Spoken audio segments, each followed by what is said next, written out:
સંસ્કૃતિ સેકન્ડરી અને higher secondary Sihor YouTube ના માધ્યમથી હું વિજય મોટકા તમને એક્ટિવ પેસિવ ભણાવવા જઈ રહ્યો છું. હવે આપણને ખબર છે કે એક્ટિવ પેસિવ છે એ ટોપિક બહુ બધા છોકરાઓને અઘરો લાગે છે, પણ આપણે એને એક નવી ટેકનિકથી ભણવાનો પ્રયત્ન કરશું. બોર્ડમાં આપણને બે પ્રશ્ન છે એ પૂછાય છે કે 12 સાયન્સ લો કે કોમર્સ આર્ટ્સ બધામાં સેમ છે, બે માર્કનો પ્રશ્ન પૂછાય. પણ બધા મોટા ભાગના વિદ્યાર્થીઓને એવો પ્રશ્ન રહે છે કે 12 પાઠ શીખવા પડે છે, એની અંદરના હકાર નકાર પ્રશ્ન વાક્ય છે એને પણ શીખવા પડે છે. તો આપણે એટલો બધો ટાઈમ વેસ્ટ નથી કરવો પડે, એના માટે આપણે નિંજા ટેકનિક કહે એવી ટેકનિકથી આપણે શીખશું એક્ટિવ પેસિવ. એના માટે કઈ કઈ બાબત ધ્યાનમાં રાખવી પડશે કે અહીંયા મેં તમને બોર્ડમાં બતાવેલું છે, પણ હું સ્ટેપ બાય સ્ટેપ શીખવાડીશ. એટલે કે તમને એક એક વાક્યને કેવી રીતે આપણે સમજવાનું છે એ આપણે જોઈશું. સૌથી પહેલા આપણે વાક્ય એક્ટિવ પેસિવ છે કે નહીં ઓળખતા શીખવાનું છે. આપણે 12 વારની ચિંતા નથી કરવાની, બરાબર? તો આપણે પહેલા વાક્યથી શરૂઆત કરીએ. અહીંયા તમને એક વાક્ય છે, તો આપણે એ વાક્યની અંદર શરૂઆતમાં કરતા પાડીને આપણે જે છે એ શીખવાનું છે. એમાં આ નિશાની છે કે નહીં એ પ્રમાણે એક્ટિવ વાક્ય છે કે પેસિવ વાક્ય છે એ નક્કી કરીને આગળ વાક્ય બનાવવાનું થશે. હવે આપણે જોઈએ કે પહેલું વાક્ય છે એની અંદર અહીંથી અહીંયા જોઈએ તો પહેલું વાક્ય કહેવાય. ફૂલ સ્ટેપ વાળું જે વાક્ય હોય એને આપણે પહેલું વાક્ય કહીશું. તો એની અંદર સૌથી પહેલા આપણે નિશાની જોવાની. નિશાનીની અંદર B Amizar plus B3 was at plus B3 એ વાક્યની અંદર છે કે નહીં આપણે પહેલા ચેક કરશું. મોહન ઓપન ધ ડોર, એની અંદર કોઈ પણ પ્રકારની જે નિશાની કીધી છે એક પણ પ્રકારની નિશાની નથી. એનો મતલબ એમ થાય કે આ વાક્ય છે એ એક્ટિવ છે. હવે આપણે પેસિવમાં ફેરવવાનું છે, તો પેસિવમાં ફેરવવા માટે આપણે સૌથી પહેલા કર્મ જોઈએ છે. તો હવે અહીંયા પ્રશ્ન એવો થાય છે કે કર્મ કેવી રીતે ગોઠવવું? બધા વિદ્યાર્થીઓ મૂંઝાય છે. તો સૌથી પહેલા આપણે એક નાની અમથી વાક્ય રચનાને ધ્યાનમાં રાખવાની. કર્તા પ્લસ ટુ બી અથવા ક્રિયાપદ અને કર્મ. આ વાક્ય પ્રમાણે તમારે એક્ટિવ પેસિવમાં કર્મ ગોઠવવાનું રહેશે. દરેક વાક્યમાં દરેક કાળની અંદર આ વાક્ય રચના છે એ કોમન છે. એની અંદર ટુ બી ક્રિયાપદ આ બે ખાસ ધ્યાન રાખવાનું, જેનાથી તમને કર્મ ગોઠવવામાં સરળતા રહે. હવે આપણે અહીંયા જે નક્કી કર્યું છે એ વાક્ય એક્ટિવ છે, તો એની અંદર આપણે પેસિવમાં કરવા માટે કર્મ તો જોશે. તો કર્મને ગોઠવવા માટે આપણે સૌથી પહેલા વાક્ય રચના જોઈએ. તો મોહન છે એ કરતા છે, પછી કીધું ટુ બી. તો ટુ બી ની અંદર આપણે ખબર હોવી જોઈએ કે કેવા કેવા શબ્દ હોય. Amizar, was there, have, had, will, said, આ બધા ટુ બી ના રૂપ કહેવાય. પણ અહીંયા એવું કોઈ પણ પ્રકારનું ટુ બી રૂપ નથી આવ્યું. મતલબ કે ટુ બી નો આવ્યું હોય તો એની પછી ક્રિયાપદ આવ્યું હોય તો ફાઇનલ છે. તો આપણે અહીંયા જે ઓપન લખ્યું છે એ ક્રિયાપદ છે, એટલે કે આપણું આ ક્રિયાપદ છે. પછી જે આવ્યું ધ ડોર એ આપણું કર્મ છે. મતલબ કે આપણને પહેલું સ્ટેપ મળી ગયું છે કર્મ. તો હવે આપણે અહીંયા પહેલા સ્ટેપ પ્રમાણે ધ ડોર છે એ લખીએ. પછીનો સ્ટેપ છે ટુ બી. હવે અહીંયા ખાસ ધ્યાન રાખવાનું કે ટુ બી આ વાક્યની અંદર આપણે જ્યારે નક્કી કર્યું કે ટુ બી નથી એવું આપણે અહીં જોયું. તો હવે આપણે ટુ બી છે ને તો કરશું. તો સૌથી પહેલા આપણે જોવાનું કે જ્યારે ટુ બી હોય ને તો ખાસ ક્રિયાપદને આપણે ધ્યાનમાં લેવું પડે. જો ક્રિયાપદ આપણને ખબર પડી જાય કે કયા કામનું છે તો આપણે ટુ બી કયું કેવું ખબર પડી જાય. ટુ બી છે એ પેસિવમાં ફેરવો એટલે ફરજિયાત છે, એના વિના હાલે નહીં. એટલે ટુ બી લેવું જ પડે. ટુ બી વિના આ વાક્ય બને એમ જ નથી. તો હવે આપણે શું કરશું? તો કે કરતા પછી જે ટુ બી આવ્યું છે એ V1 છે V2 એ નક્કી કરીએ. મતલબ કે V1 એટલે કે મૂળ સ્વરૂપ અને V2 એટલે ભૂતકાળનું સ્વરૂપ. તો આપણે પહેલા એ નક્કી કરવાનું કે ક્રિયાપદ V1 નું રૂપ કે V2 નું રૂપ છે. એના ઉપરથી આપણે ટુ બી નું રૂપ નક્કી કરતા શીખશું. તો હવે જોઈએ કે અહીંયા ed લખેલો છે એનો મતલબ એમ થાય કે આ ક્રિયાપદ છે ભૂતકાળનું રૂપ છે. તો હવે આપણે અહીં જોઈએ કે V2 છે એની સામે આપણે શું લખેલું છે? was અથવા were. તો આપણી પાસે બે ઓપ્શન આવ્યા, was અથવા were. તો હવે આપણે જોઈશું કે અહીંયા was અથવા were મૂકવા માટે કર્મ છે એ એકવચન છે બહુવચન એ ખાસ જોવું પડશે. એટલે આપણે અહીંયા was લેવું કે were લેવું એના માટે ધ ડોર કર્મ છે એકવચન છે એટલે આપણે અહીંયા વોઝ લેશું. હવે આગળની વાત નિશાની હોય તો હવે અહીંયા નક્કી કેમ કરશું કે આપણે નિશાની છે કે નહીં? તો એના માટે આપણે એક વાત હંમેશા ધ્યાનમાં રાખવાની, નિશાની લેવી કે ન લેવી. મોસ્ટ ઓફ વિદ્યાર્થી અહીંયા ભૂલ કરે છે.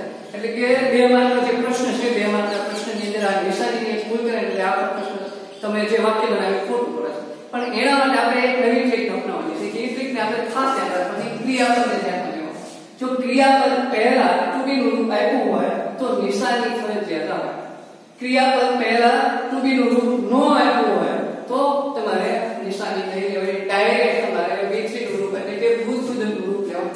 મતલબ કે તમારે ત્રીજું સ્ટેપ અહીંયા કટ થશે, કારણ કે આપણે અહીંયા ક્રિયાપદમાં આગળ ટુ બી નું રૂપ નથી આપ્યું એટલે આપણે ડાયરેક્ટ ચોથું સ્ટેપ લેવાનું થશે આમાં, એટલે કે V3. હવે આપણે ખબર છે કે જે 10મા ધોરણમાં ભણ્યા, 9મા ધોરણમાં ભણ્યા, B1 B2 B3 આપણે રેગ્યુલર કરતા હતા, જેમાં ઈડી વાળા રૂપ છે એ રેગ્યુલર કહેવાય. એટલે કે V2 અને V3 બે સેમ હોય છે. એટલે કે આપણે અહીંયા જે ઓપન આપેલું છે એનું V3 ઓપન એટલે કે ઈડી વાળું રૂપ છે એના રહેશે. હવેનું સ્ટેપ શું થયું તો કે બાય. તો 5મા સ્ટેપ પ્રમાણે આપણે અહીંયા બાય લખશું. પછી આગળ વધીએ તો કે કરતા. છેલ્લા સ્ટેપમાં કરતા તો કે આગળ આપણે કરતા આપેલો છે કે આપણે અહીંયા મોહન છે એ અહીંયા મૂકશું. બરાબર. અહીંથી પહેલું વાક્ય છે એ આપણે પેન્સિલમાં આપેલું છે. સેમ આપણે બીજા વાક્યમાં પણ જોઈએ કે અહીંથી આ બીજું વાક્ય ચાલુ થાય અને અહીંયા ફૂલ સ્ટોપ છે. દરેક વાક્યમાં ખાસ એ ધ્યાન રાખવાનું કે ફૂલ સ્ટોપ ક્યાં પૂરું થાય, અહીંયા વાક્ય આપણું પૂરું થયું છે એમ સમજીને એ વાક્યને ધ્યાનમાં રાખવાનું. હવે આપણે જોઈએ કે આ વાક્યમાં નિશાની છે કે નહીં. સ્ટેપ બાય સ્ટેપ સૌથી પહેલા નિશાની જોવાની, પછી જ આપણે આ સ્ટેપ જોવાના. જો નિશાની નો આપી હોય તો જ આપણે પેસિવમાં કરીએ એવી રીતે આપણે વાક્ય બનાવવાનું છે. તો હવે આપણે જોઈએ કે the watchman gave the keys. એની અંદર કોઈ પણ પ્રકારની નિશાની નથી આપી. તો હવે આપણે જોઈએ B Amizar was there એમાં કોઈ પણ પ્રકારની નિશાની નથી એટલે આ વાક્ય એક્ટિવ થયું. હવે આ વાક્યને એક્ટિવ માંથી પેસિવમાં ફેરવવા માટે પાછું આપણે અહીંયા કરવું છે જોવું પડશે. એટલે પાછું આપણે આ વાક્યને આમાં કમ્પેર કરીને કર્મ ગોતવાનું છે. તો સૌથી પહેલા કરતા વોચમેન છે એ આપણો કરતા છે. પછી તો કે ટુ બી આમાં આવ્યું નથી. ટુ બી એટલે કે Amizar was there, have had એવું કશું નથી આપ્યું. એટલે કે આપણે ડાયરેક્ટ ક્રિયાપદ આપેલું છે કે આ ક્રિયાપદ ને લે. પછી આગળ જોઈએ the key છે એ કર્મ થશે આપણે. અને ઘણીવાર એવું હોય છે કે કર્મ પછી એક્સ્ટ્રા શબ્દ લખેલા હોય તો એ એક્સ્ટ્રા શબ્દને આપણે ધ્યાનમાં નથી લેવાના હોતા. પણ જે કર્મ આપ્યું છે નામ તરીકેનો શબ્દ આપ્યો હોય ક્રિયાપદ પછીનો એ તમારે ધ્યાનમાં લેવાની છે એક પણ શબ્દને. એટલે કે આપણે કી છે એ કર્મ તરીકે આગળ આવશે. એટલે કર્મનો સ્ટેપ લેવા ગયો. હવે ટુ બી ની વાત તો અહીંયા પણ એ જ પ્રશ્ન રહેવાનો છે કે ટુ બી આપણે ક્રિયાપદ પહેલા આપ્યું નથી. પાછું આપણે નક્કી કરવું પડશે કે ક્રિયાપદ ઉપરથી ટુ બી નું રૂપ કયું લેવું. તો હવે આપણે જોઈએ કે ગેવ છે એ ક્રિયાપદ છે તો આપણે ત્રણે રૂપ જોઈએ ગેવ અને ગિવન. તો ગેવ છે V2 છે બરાબર. એટલે આ ગેવ છે એ V2 ગણાશે. તો V2 પ્રમાણે આપણી પાસે અહીંયા was અથવા were છે એ ટુ બી નું રૂપ મળ્યું છે. તો હવે આપણે જોઈએ the keys કેવું છે કર્મ એકવચન કે બહુવચન. તો અહીંયા s આવેલું છે એટલે બહુવચન છે. તો આપણી પાસે જે ટુ બી નું રૂપ આવ્યું છે બે ટુ બી ના રૂપ આવ્યા છે એમાં was અથવા were. તો were છે એ તમારા માટે અહીંયા ધ્યાનમાં લેવું પડશે કારણ કે કર્મ બહુવચન છે એટલે બહુવચન પ્રમાણે ટુ બી નું રૂપ પણ બહુવચન હોવું જોઈએ. પછી આપણે નિશાની આગળના વાક્યમાં આપણે જેમ જોયું હતું કે ક્રિયાપદ પહેલા જો ટુ બી નું રૂપ હોય તો જ તમારે એને આપણે નિશાની લેવાની થાય. પણ અહીંયા ટુ બી નું રૂપ નથી આપ્યું એટલે આપણે નિશાની નથી લેવાની, ડાયરેક્ટ ગીવ એટલે કે ગેવ નું તમારે ગિવન કરવાનું થશે બીજું. હવે પાંચમું સ્ટેપ તો કે બાય. તો એ આપણે પાંચમા સ્ટેપ પ્રમાણે મૂકવાનું થશે. પછી કરતા છઠ્ઠું સ્ટેપ છે કરતા છે એટલે the watchman છે એ તમારે અહીં મૂકવાનું આવશે. પછી આથી ત્રીજું વાક્ય આપણે જોઈએ તો ત્રીજું વાક્ય ક્યાંથી શરૂ થાય તો કે અહીંથી શરૂ થાય છે અને અહીંયા પૂરું થાય. તો હવે આપણે બે વાક્ય જોયા એ રીતથી સૌથી પહેલા નિશાની જોવાની being Amazon was where એવા કોઈ શબ્દ છે કે નહીં તો આપણે જોઈએ તો એ વાક્યમાં એક પણ પ્રકારનો એવો શબ્દ નથી એટલે ફાઇનલ નક્કી થઈ જાય કે આ વાક્ય એક્ટિવ છે અને હવે એને પેસિવ માં કહેવાનું છે તો પેસિવ માં આપણે સૌથી પહેલા કર્મ જોઈએ છે એ પ્રમાણે નક્કી કરીએ તો કે આ વાક્યને આપણે ધ્યાનમાં લેતા હતા તો કે મોહન છે એ કરતા પછી ટુ બી નું રૂપ નથી આવ્યું મતલબ કે ટુ છે એ તમારું ક્રિયાપદ થશે અને એની પછી ધ કિડ્સ છે એ કર્મ થશે બરાબર આ રીતે સૌથી પહેલા કર્તા ક્રિયાપદ અને કર્મ આપ્યું છે એટલે કે આપણે એને કર્મ તરીકે ધ કિડ્સ સૌથી પહેલા લેવાનું આવશે હવે પાછો આપણે સેકન્ડ સ્ટેપ ટુ બી તો અહીંયા પણ એ જ પ્રશ્ન આવે છે ટુ બી નું રૂપ નથી આવ્યું કરતા પછી ટુ બી હોવું જોઈએ આપણે આ વાક્યના પ્રમાણે જોઈએ પણ અહીંયા પણ નથી એનો મતલબ કે ક્રિયાપદ ઉપરથી આપણે પાછું નક્કી કરવાનું કે v1 છે કે v2 તો હવે આપણે જોઈએ ટુ તો ટુ છે આપણે અહીંયા રૂપ જોઈએ ટેક ટુ ટેક તો ટુ છે v2 નું રૂપ થયું બરાબર તો હવે v2 ના રૂપ પ્રમાણે પાછો આપણે was અથવા where છે એ ટુ બી ના રૂપ તરીકે મળે છે હવે આપણે પાછું was અથવા where બે ટુ બી ના રૂપ આવ્યા તો હવે નક્કી કરવાનું છે કર્મ એ તો છે બહુવચન તો અહીંયા બહુવચન આપેલું છે એટલે બહુવચન પ્રમાણે તમારે where લેવું છે બરાબર હવે ત્રીજું સ્ટેપ નિશાની હોય તો એટલે હંમેશા યાદ રાખવાનું કે ક્રિયાપદ પહેલા મતલબ કે આપણી પાસે અહીં ક્રિયાપદ છે એની પહેલા કોઈ પણ પ્રકારનું ટુ બી નું આપ્યું હોય તો જ આપણે નિશાની લેવાની થાય હવે આમાં તો નિશાની લેવાની થશે નહીં કારણ કે આપણે ક્રિયાપદ જ આપેલું છે ટુ બી રૂપ નથી આપ્યું એટલે આપણે શું કરશું v3 નું રૂપ ડાયરેક્ટ પેટર્ન છે એ મૂકવાનું થશે અને પાંચમું સ્ટેપ છે બાય તો આપણે અહીંયા બાય છે એ લેવાનું થશે પછી આગળ તો કે કરતા મોહ ફૂલ સ્ટોપ આ રીતે આપણે ત્રીજું વાક્ય કીધું હવે જોઈએ ચોથું વાક્ય હવે અમુક વાર ક્રિયાપદ સરખા આવતા હોય v2 પણ સરખું હોય v3 પણ સરખું હોય ત્યારે શું કરવું ત્યારે પણ આપણે ધ્યાનમાં રાખવું પડશે કે કઈ બાબત ધ્યાનમાં રાખીએ તો v2 ગણાય કે v3 ગણાય હવે આપણે જોઈએ કે વાક્યની અંદર સૌથી પહેલા નિશાની આપણે જે રીતે આપણે સ્ટેપ જોઈ છે એ રીતે તો જોવાના જ છે તો કે નિશાનીમાં being Amazon was there એ છે કે નહીં છે તો કે he kept them on the table આમાં કોઈ પણ પ્રકારની નિશાની નથી મતલબ કે આપણે આ વાક્યને પણ પેસિવમાં ફેરવવું થશે બરાબર હવે પેસિવમાં ફેરવીએ ત્યારે પાછો આપણે કર્મ ગોતવું પડશે તો કર્મ ગોતવા માટે કરતા પછી ટુ બી નું તો આપ્યું નથી એટલે ડાયરેક્ટ ક્રિયાપદ અને ધ્યાન છે એ આપણું અહીંયા કર્મ થશે એટલે ધ્યાનને આગળ લઈ જાઓ હવે તમે આ ધ્યાન છે વી છે મી છે અસ આ બધી વસ્તુ તમે 9માં 10મા ધોરણમાં 11મા ધોરણની અંદર ભણી ગયા છો એટલે તમારે એને કેમ કન્વર્ટ કરવાના છે એ ખબર હોવી જોઈએ જેમ કે આય છે ને કર્મ કર્તાને પાછળ લઈ જાઓ આય કર્તા તરીકે હોય ત્યારે મી થાય છે બી હોય તો અસ થાય છે શી હોય તો હર થાય છે હી હોય તો હિમ થાય ધ્યેય હોય તો ધ્યેય થાય છે એટલે કે આ ધ્યાન છે એ તમને કર્મ તરીકે આપ્યું છે એને કર્તા તરીકે લઈ જાવ તો પાછું એને મૂળ સ્વરૂપમાં લાવવું પડે એટલે કે ધ્યેય કરો છો તો અહીંયા ધ્યેય મૂકવાનું છે અને આ કર્મના સ્વરૂપો જે ફરે છે વિભક્તિના સ્વરૂપો એ ખાસ આવડવા જોઈએ જો એમાં ભૂલ થાય ઘણા કેવું કરે છે આય એટલે બાય આય કરે છે તો એ ખોટું કહેવાય એમ નહીં કરવાનું આય છે પાછું લઈ જાવ તો બાય મી થાય એવી રીતે તમારે ધ્યાનમાં રાખવાનું ધ્યાન છે એને આગળ લાવવાનું એટલે એને પાછું મૂળ સ્વરૂપમાં લાવવું પડે એટલે કે ધ્યેય છે એ કર્તા સ્વરૂપમાં આવ્યું હવે પાછું આપણે શું કરવાનું છે ટુ બી નું રૂપ જોઈએ છે તો હવે આમાં ટુ બી નું રૂપ નથી આવ્યું એટલે પાછું આપણે સેમ પ્રોસેસ છે સમજવી પડશે કે v2 છે કે v1 છે એ પ્રમાણે આપણે ટુ બી નું રૂપ મળે હવે આપણે જોઈએ કે કર્તા પછી ક્રિયાપદ આપેલું છે એ કેવું છે તો આપણે અહીંયા જોઈએ keep kept v2 અને v3 હવે અહીંયા ઘણા વિદ્યાર્થીઓનો પ્રશ્ન એવો છે કે v2 અને v3 સરખા હોય તો v2 છે કે v3 કેમ ખબર પડે તો એને સોલ્યુશન આપો એમાં તમને ખબર પડી ગઈ કે કેવી રીતે કરવાનું જ્યારે કરતા પછી ડાયરેક્ટ ક્રિયાપદ હોય ને તો આપણી પાસે તે ઓપ્શન હોય કાં તો v1 હોય કાં તો v2 હોય બરાબર તો હવે આપણે અહીંયા ઉત્તરનું સ્વરૂપ હોય તો એ ફાઇનલ થઈ જાય કે v2 હોય ઈ સિવાય કોઈ બીજો પ્રશ્ન ન આવે એટલે આપણે એમાં વિચારવાનું ન આવે કે v2 છે કે v3 એટલે હંમેશા એક બાબત ધ્યાનમાં રાખવાની, કરતા પછી જે ક્રિયાપદ હોય એના બે ઓપ્શન હોય, V1 અથવા V2. મતલબ કે આ ભૂતકાળનું સ્વરૂપ V2 છે, તો V2 માં આપણી પાસે was અથવા were એ બે ટુબીના રૂપ આવે છે. તો હવે આપણે was અથવા were પ્રમાણે જોઈએ તો કે they છે એ બહુવચન છે, એટલે આપણે અહીંયા were લેવાનું છે.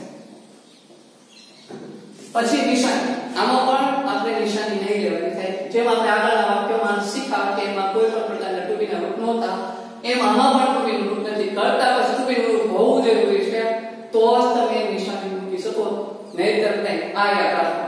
જો ટુબીનું રૂપ હોય તો આપણે નિશાની વિચારવાનું આવે, નહીંતર વિચારવાનું આવે, ડાયરેક્ટ તમારે V3 રૂપ મૂકવાનું થાય.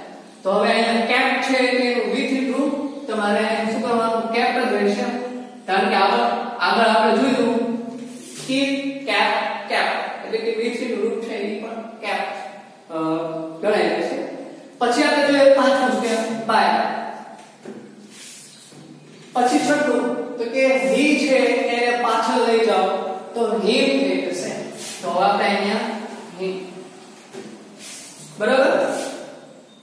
એટલે આ રીતે આપણે જે પહેલા વાક્ય આ રીતે પ્રશ્ન હોય છે, બે માર્કનો પ્રશ્ન આ રીતે પૂછાય છે, તો એ બે માર્કના પ્રશ્નની અંદર આપણે કેવી રીતે કરવાનું છે આ નાની બાબત ધ્યાનમાં રાખજો, તો એક્ટિવ અને પેસિવમાં કોઈ પણ પ્રશ્ન નહીં.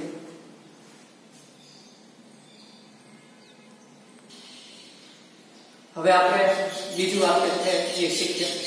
એમાં જે રીતે આપણે ઉપર કર્યું હતું એ રીતે જ કરવાનું છે, પણ એક વસ્તુ આમાં વધારે આવશે, જે કે આમાં ટુબીના રૂપ કરવાના છે. તો હવે ટુબીના રૂપ હોય ત્યારે શું કરવાનું છે એ પણ આપણે જોઈએ. તો સૌથી પહેલું વાક્ય છે નક્કી કરીએ.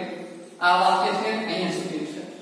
હવે એની અંદર પણ આપણે નિશાની જોવાની છે. સૌથી પહેલા be am is are was were એ કોઈ પણ પ્રકારની નિશાની છે કે નહીં ચેક કરશું પહેલા. તો કે આમાં અમન છે, પછી will, defeat, નીચે, તો એમાં કોઈ પણ પ્રકારની નિશાની નથી આપી. તો હવે આપણે જોશું કે આ વાક્ય એક્ટિવ છે, તો એક્ટિવ માં આપણે આ વાક્ય રચનાને ધ્યાનમાં રાખીને જેમ આગળ વાક્યમાં આપણે કર્યા હતા પહેલા વાક્યની અંદર એ રીતે જ આપણે આમાં પણ કરવાનું છે.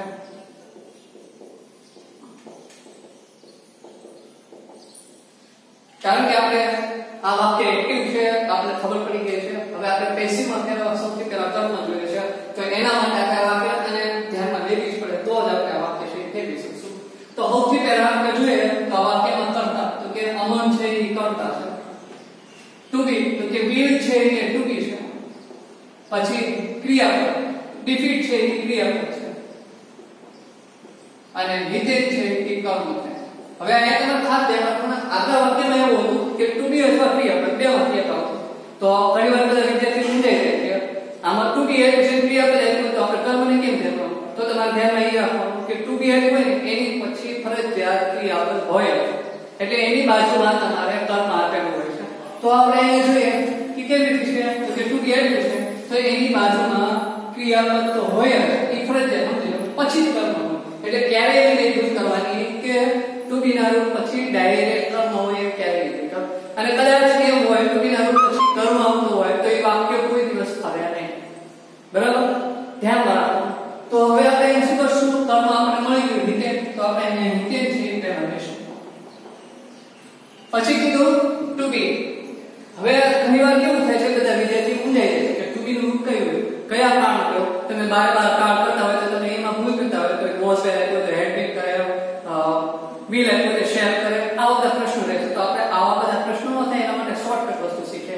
તો સૌથી પહેલા શું કરવાનું છે કે આપણને ટુ બી નું રૂપ શું આપ્યું છે, આપણે કર્મ પછી ટુ બી નું રૂપ લેવાનું છે, તો ફરજિયાત છે. પણ અહીંયા ટુ બી હું આપ્યું છે વિલ, મતલબ કે જે ટુ બી નું રૂપ આપ્યું હોય ને એ જ કામ ટુ બી વિચારવાનું. એટલે કે આપણી પાસે બે ઓપ્શન આવશે, કેમ, તો કે વિલ અને શેર, બરાબર. તો આપણી પાસે બે ઓપ્શન આવે, એટલે એ જ કામ વિચાર, બીજા કામ ઉપર ટુ બી વિચારવાનું ન આવે. તો આપણે વિલ અને શેર ની બેમાંથી લેવું હોય તો શું કરવું, તો વિલ લેવું કે શેર લેવું એના માટે આપણે કરતા છે ધ્યાનમાં રાખવાનું, અથવા કર્મ હોય એ ધ્યાનમાં રાખવું પડે. તો આઈ અને બી હોય તો જ શેર વાપરી શકો, એ સિવાય તમારે વિલ જ વાપરવું પડે. તો હવે આપણે જોઈએ નીચે છે નામ આપેલું છે, તો ત્યાં તમારે ટુ બી નું વિલ વાપરવું પડશે. હવે તમારે શું જોવાનું છે, તો કે નિશાની.